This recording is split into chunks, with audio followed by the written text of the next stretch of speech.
नमस्कार दोस्तों, स्वागत है अपने YouTube channel top trending GK में। दोस्तों इस वीडियो में देखने वाले हैं एसएससी जीडी एग्ज़ाम 13 जनवरी second shift GK questions analysis. तो ये सभी एसएससी जीडी 13 जनवरी के सेकेंड शिफ्ट के आज यानी टुडे क्वेश्चंस एनालिसिस देखने वाले हैं एक्स्ट्रा फैक्ट सहित। एक्स्ट्रा फैक्ट रहते हैं किसी भी कॉम्पिटिटिव एग्जाम्स के लिए वेरी इंपॉर्टेंट सवाल बन जाते हैं। बहुत से कैंडिडेट हैं जो प्रीवियस जितने भी एग्जाम के एनालिसिस देखे हैं उनको पता होगा किस टाइप के सवाल रिपीट होते हैं। कमेंट सेक्शन बता सकते हो। जो न्यू कैंडिडेट जुड़े हैं बहुत ज़्यादा आपको फ़ायदा होने वाला है। किसी भी एग्ज़ाम की तैयारी करते हो चैनल के साथ हमेशा जब भी एग्ज़ाम का रिव्यू आता है किसी भी एग्ज़ाम्स का आप कनेक्ट कर लेना, साथ में देख लेना और आप कहेंगे वाकई में आपको फ़ायदा होता है। जब आप बार बार प्रीवियस ईयर क्वेश्चंस देखते हो ना, थोड़े सवाल इजी भी याद हो जाते हैं। एक्स्ट्रा फैक्ट सहित देखते हो और फिर पीडीएफ में पढ़ते हो तो ये आपके एकदम दिमाग में फिट हो जाते हैं। तो न्यू कैंडिडेट सब्सक्राइब करके बेल आइकन हिट कर देना और टेलीग्राम चैनल भी साथ साथ ज्वाइन कर लेना। वहाँ पर पीडीएफ फाइल हो गई, अदर जितने भी इंपॉर्टेंट अपडेट मिल जाते हैं वो भी लिंक डिस्क्रिप्शन बॉक्स में है। आगे बढ़े उससे पहले आपके लिए बेहतरीन डील है। मकर संक्रांति के अवसर पर उम्मीदों की पतंग सेल है जिसमें टेक्स्ट बुक की अब तक की सबसे कम प्राइस की डील चल रही है। मॉक टेस्ट कितने कैंडिडेट लगाते हैं कमेंट सेक्शन बताना, क्या आपका स्कोर वगैरह आ रहा है। एसएससी जीडी वगैरह में अदर एग्जाम की भी तैयारी करते हो मॉक टेस्ट बहुत ज़्यादा फायदा होता है। जो न्यू कैंडिडेट हैं मॉक टेस्ट सीरीज से नहीं जुड़े हैं अभी भी मौका है, आप टेक्स्ट बुक का आज का ऑफर का लाभ उठा सकते हो। टीटीजी के कूपन कोड यूज़ कर लेना, वहाँ पर एक्स्ट्रा डिस्काउंट मिल जाएगा। और टेक्स्ट बुक में मॉक टेस्ट लेने से फ़ायदा क्या है, ये ईयरली टेक्स्ट बुक पास का मतलब है 1 वर्ष की वैलिडिटी रहेगी 365 दिन की। 640 प्लस एग्जाम्स के जो चाहिए स्टेट का हो सेंट्रल का हो सभी एग्जाम्स के मॉक टेस्ट है। और टेक्स्ट बुक सबसे हाईएस्ट यूजर्स इसमें एक्टिव यूजर्स रहते हैं। जो एग्जाम में फॉर्म डालते हैं ना उतने तो इसमें एक्टिव यूजर्स हैं। और एग्जाम ओरिएंटेड मॉक टेस्ट रहता है, जितने आपके यहाँ पर सवाल बनेंगे उसी टाइप से सेम आपके एग्जाम में ही सवाल बनने वाले हैं। लिंक डिस्क्रिप्शन बॉक्स में चेकआउट कीजिएगा। सवाल है हरित क्रांति सर्वप्रथम किस देश में प्रारंभ हुई। हरित क्रांति की बात करें मैक्सिको से इसकी शुरुआत हुई है, ग्रीन रिवॉल्यूशन। और इनके जनक हैं नॉर्मन बोरलॉग, जिन्हें 1970 में नोबेल प्राइज भी मिल चुका है शांति का। हरित क्रांति का नेतृत्व भारत में किसने किया है, एम.एस. स्वामीनाथन। भारत में कब, 1967-68 में। शुरुआत इसकी 1960 में हुई है।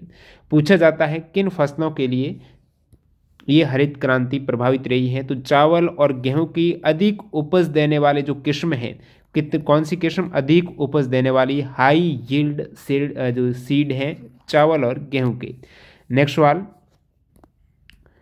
जो बास्केटबॉल की नेट होती है, बास्केटबॉल ग्राउंड में जो ऊपर नेट होती है उसकी हाइट कितनी होती है, वो हाइट होती है दोस्तों 10 फीट। जो नेट होती है ग्राउंड से हाइट होती है उसकी 10 फीट या फिर कहें तो 3 मीटर। नेक्स्ट यहाँ पर वर्तमान यानी नवंबर 2022 तक के अकॉर्डिंग दिल्ली के चीफ मिनिस्टर कौन है। नवंबर 2022 तक के करंट अफेयर्स आ रहे हैं। अरविंद केजरीवाल हैं चीफ मिनिस्टर और राज्यपाल। इजी से सवाल बनते हैं, एक बार की देख लो कंफ्यूज दूर हो जाएगा। चीफ मिनिस्टर की बात करें आंध्र प्रदेश के वाई.एस. जगनमोहन रेड्डी हैं।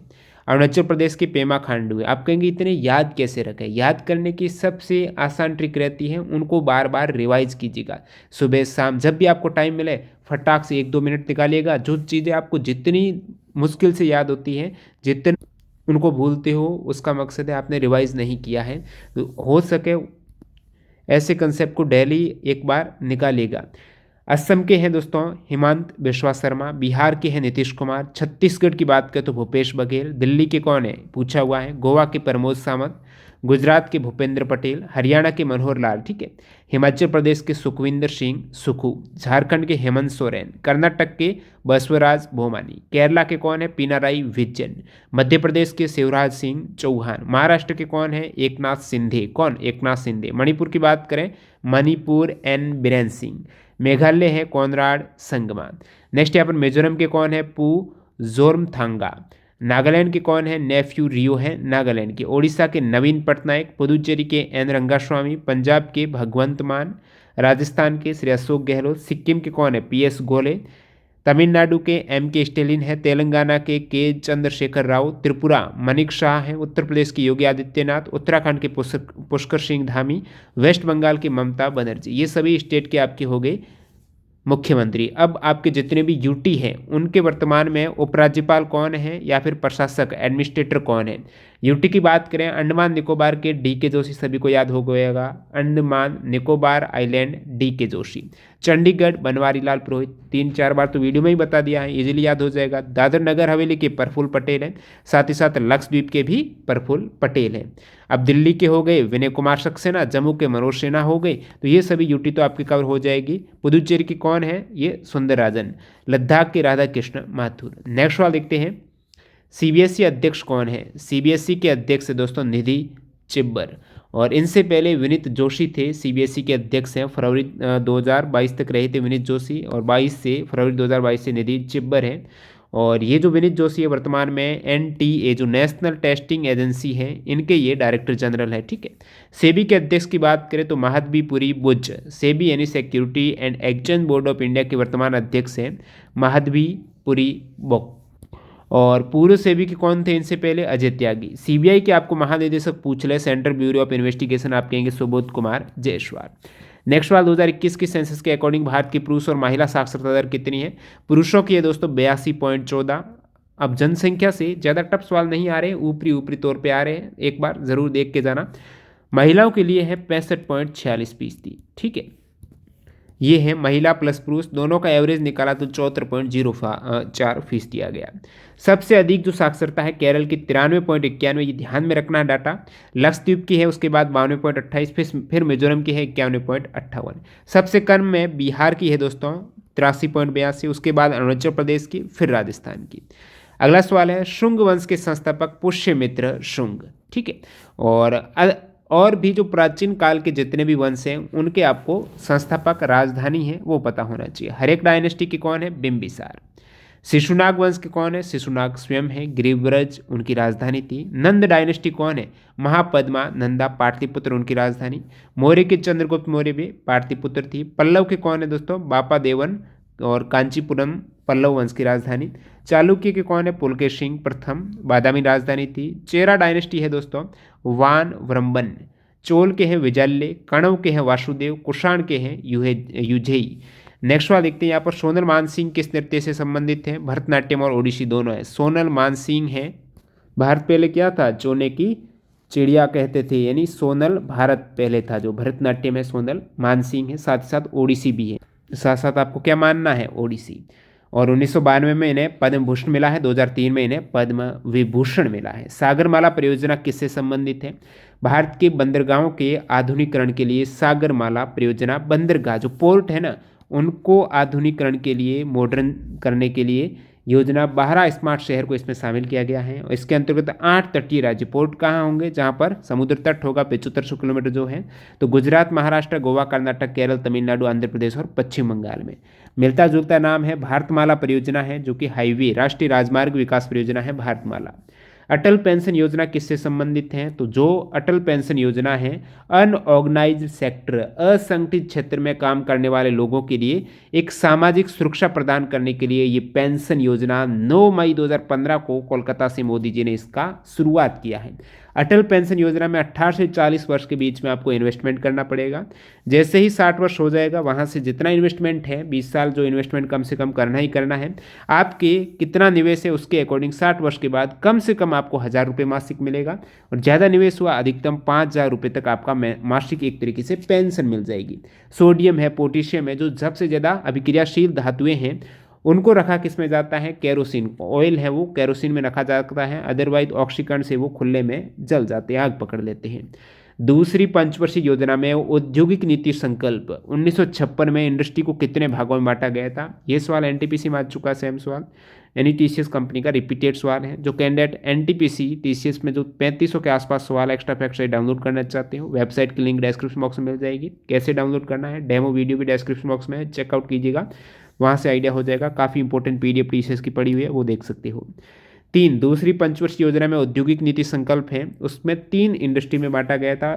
प्रथम इंडस्ट्री केवल राज्य के स्वामित्व वाले उद्योग थे जिसमें राज्य का था, एक थी जिसमें निजी क्षेत्र आ जाते थे, एक थी जिसमें दोनों ही पूरक निजी भी था और राज्य का भी था, ठीक है। माइटोकॉन्ड्रिया के केंद्र में क्या नहीं होता, माइटोकॉन्ड्रिया देखेंगे तो उसमें राइबोसोम होगा, क्रिस्टी आपको देखने को मिलेगी, डीएनए है, मैट्रिक्स है, इनर मेम्ब्रेन है, ये सभी होते हैं। भारतीय संविधान में संघवाद किस देश से लिया गया है? संघवाद लिया गया है कनाडा से। आपको पूछ लें, सवाल एक पूछा गया था रेलवे में, एनटीपीसी में, प्रस्तावना में स्वतंत्रता, समता, बंधुता के आदर्श का सिद्धांत किस देश से लिया गया है? फ्रांस से लिया गया। प्रस्तावना में स्वतंत्रता, समता, बंधुता है फ्रांस से लिए गए हैं। अगर बात करूं प्रमुख स्रोत की, तो एक सवाल भी है यहाँ पर, न्यायपालिका किस देश के संविधान से? एक्चुअल में न्यायपालिका की स्वतंत्रता होगा, न्यायपालिका की स्वतंत्रता की संकल्पना इंग्लैंड से ली गई है, और न्यायिक पुनरावलोकन यूएसए से। ठीक है, पुनरावलोकन, न्यायिक पुनरावलोकन यूएसए से, और न्यायपालिका की स्वतंत्रता है वो इंग्लैंड से ली गई है। अदर सोर्सेज देखेंगे, रशिया से जो मौलिक कर्तव्य है, फंडामेंटल ड्यूटीज है, रशिया से है, और यूएसए की बात करें तो मौलिक अधिकार है। ठीक है, न्यायिक पुनरावलोकन भी यूएसए से। संविधान संशोधन की प्रक्रिया दक्षिण अफ्रीका से है। संसदात्मक शासन प्रणाली, एकल नागरिकता ब्रिटेन से है, और स्वतंत्रता भी न्यायपालिका की ब्रिटेन से। आयरलैंड से डीपीएसपी, नीति निर्देशक सिद्धांत है आयरलैंड से। ऑस्ट्रेलिया से प्रस्तावना की भाषा ऑस्ट्रेलिया से। जर्मनी से आपातकाल वाले प्रावधान लिए गए हैं। पंचवर्षीय योजना का प्रावधान कहाँ लिया गया? भाई पंचवर्षीय योजना से प्रत्येक सेट में सवाल आ रहे हैं, तो इसका प्रावधान कहाँ से लिया गया? आप कहेंगे रशिया से लिया गया है, रूस से शुरू हुई है पंचवर्षीय योजना। ईडन गार्डन स्टेडियम कहाँ पर है? ईडन गार्डन कहो, या फिर इससे पहले काफ़ी ये भी एक पूछा गया था आपके कोलकाता वाला, मोहन बागान वाला, और उसमें मैंने ये सभी बताए थे। ईडन गार्डन है कोलकाता में, मोहन बागान भी कोलकाता में, नरेंद्र मोदी स्टेडियम अहमदाबाद में, साल्ट लेक स्टेडियम कोलकाता में, ईडन गार्डन कोलकाता में, Shaheed Veer Narayan Singh international cricket stadium Raipur, Narayan Singh है रायपुर में, राजीव गांधी है, इसको छोड़िए राजीव गांधी, एक दो और जगह है। डीवाई पाटिल है नवी मुंबई में, बारबाती स्टेडियम कटक में है, अरुण जेटली दिल्ली में। ठीक है, डॉक्टर भूपेन हजारिका आप कहेंगे गुवाहाटी में, भूपेन बोला तो आप कहेंगे गुवाहाटी, हजार गुना है गुवाहाटी, भूपेन हजारिका। बरकतुल्ला खां, तो बरकतुल्ला खान जोधपुर राजस्थान की सीएम रह चुके हैं। CB Patel international cricket stadium Surat, Birsa Munda athletics stadium Ranchi में है, वानखेड़े स्टेडियम मुंबई में, ग्रीन पार्क स्टेडियम कानपुर में, होलकर क्रिकेट स्टेडियम होलकर इंदौर, होलकर के अंदर प्रवेश कर जाएंगे आप, indoor stadium Holkar cricket stadium Indore. Mahatma Gandhi stadium Tamil Nadu, Salem Tamil Nadu, Rajiv Gandhi international cricket stadium Dehradun, Swami Mansingh stadium Jaipur, Mohan Bagan ground Kolkata, east Bengal ground भी कोलकाता, चंद्रशेखर नायर स्टेडियम है तिरुवनंतपुरम, और गुरु गोविंद सिंह स्टेडियम जालंधर पंजाब, सतिंद्र मोहन देव स्टेडियम ये असम में है, अम्बेडकर स्टेडियम दिल्ली में है, बीजू पटनायक है भुवनेश्वर में, बीबी भुवनेश्वर, रविशंकर शुक्ला स्टेडियम जबलपुर, बिरसा मुंडा रांची में। वीर कहाँ पर जाते हैं? रणभूमि में जाते हैं, वीर बीर, और रण में गए रांची, बिरसा मुंडा रांची। भोपाल झील, जिसे आप भोजताल कहते हो, इसका निर्माण किस शताब्दी में हुआ था? भोजताल या भोपाल झील है 11वीं शताब्दी की सबसे बड़ी कृत्रिम झील है। भोपाल की स्थापना परमार राजा भोज ने की थी 1000 से 1055 ईस्वी में। पहले उनके राज्य की राजधानी धार थी, जो वर्तमान में जिला है। किस एक्ट के तहत किसी भारतीय नागरिक के लिए बिना लाइसेंस शस्त्र हथियार रखना अथवा उसका व्यापार करना दंडनीय अपराध है? तो आर्म्स एक्ट 1878, इंग्लैंड के जो ब्रिटिश ईस्ट इंडिया कंपनी थी उस वक्त का ये एक्ट है। 1878 में ये आर्म्स एक्ट जो भारतीय शस्त्र अधिनियम है, जिसके तहत बिना लाइसेंस के आप शस्त्र नहीं रख सकते हैं। वर्तमान में ये एक्ट है भारतीय शस्त्र अधिनियम 1959। अब देखिए 1878 में आर्म्स एक्ट भी आया है, 1878 में वर्नाकुलर प्रेस एक्ट भी आया है। अब तक जीडी में सवाल नहीं आया, आने वाले शिफ्ट में देखने को मिलेगा, देखना। वर्नाकुलर प्रेस एक्ट है, उस समय वायसराय कौन थे? आर्म्स एक्ट हो गया, वर्नाकुलर प्रेस एक्ट हो गया, वायसराय लिट्टन थे। और नेक्स्ट सवाल देखते हैं, खिलाड़ी और संबंधित खेल से एक सवाल है, प्रत्येक सेट में आ रहा है। बाल साहित्य पुरस्कार से यहाँ पर बात करूँ तो बाल साहित्य पुरस्कार हिंदी में 2022 में दिया गया है। ये प्रत्येक जो भी भाषा है शेड्यूल लैंग्वेज उसमें मिलता है। हिंदी में 22 में दिया गया है शमा शर्मा की, किन्हें? शमा शर्मा की चुनिंदा बाल कहानियां हैं उनकी लघु कथाएं, तो शमा शर्मा को दिया गया है। 2021 में बाल साहित्य पुरस्कार हिंदी में दिया गया है, देवेंद्र मेवाड़ी को दिया गया था। नाटक में विज्ञान जो उनकी रचना थी। इंग्लिश में 2022 में बाल साहित्य पुरस्कार है बच्चों के लिए महाभारत कथा, और इस हेतु दिया गया है अर्शिया सतार को। 2021 में अमृता शेरगिल, इनको दिया गया है अनीता वाचरजानी को 2021 में बाल साहित्य। यदि हिंदी में साहित्य अकेडमी अवार्ड की बात करें 2022 में तुमादी के शब्द जो पोइट्री हैं बद्री नारायण की, इन्हें मिला है 2022 में हिंदी में साहित्य अकेडमी, और 2021 में हिंदी में मिला था दया प्रकाश सिन्हा को सम्राट अशोक हेतु। और बद्री नारायण हैं ये तुमाड़ी के शब्द जो इनकी रचना है, ये सेतु बद्री नारायण को 2022 में हिंदी का। इंग्लिश में साहित्य अकेडमी अवार्ड 2022 में all the lives we never lived, ये नॉवल है अनुराधा रॉय का। 2021 में थिंग्स टू लीव बिहाइंड है, ये नमिता गोखले का नॉवल है। इन दोनों को मिला है 2022-21 में इंग्लिश का साहित्य अकेडमी अवार्ड। तो ये प्रमुख इंपॉर्टेंट क्वेश्चन हैं, इनसे रिलेटेड भी सवाल कवर हो चुके हैं। पीडीएफ फाइल के लिए टेलीग्राम चैनल ज्वाइन करना। न्यू कैंडिडेट मॉक टेस्ट देना चाहते हैं, टेक्स्ट बुक के ऑफर का लाभ उठा सकते हो। टेक्स्ट बुक ऐप में जाइएगा, वहाँ पर पास वाले सेक्शन में जाइएगा और मॉक टेस्ट के जो पास कोड है, कूपन कोड अप्लाई में आप टीटीजी के यूज़ कर सकते हो और एक्स्ट्रा डिस्काउंट मिल जाएगा।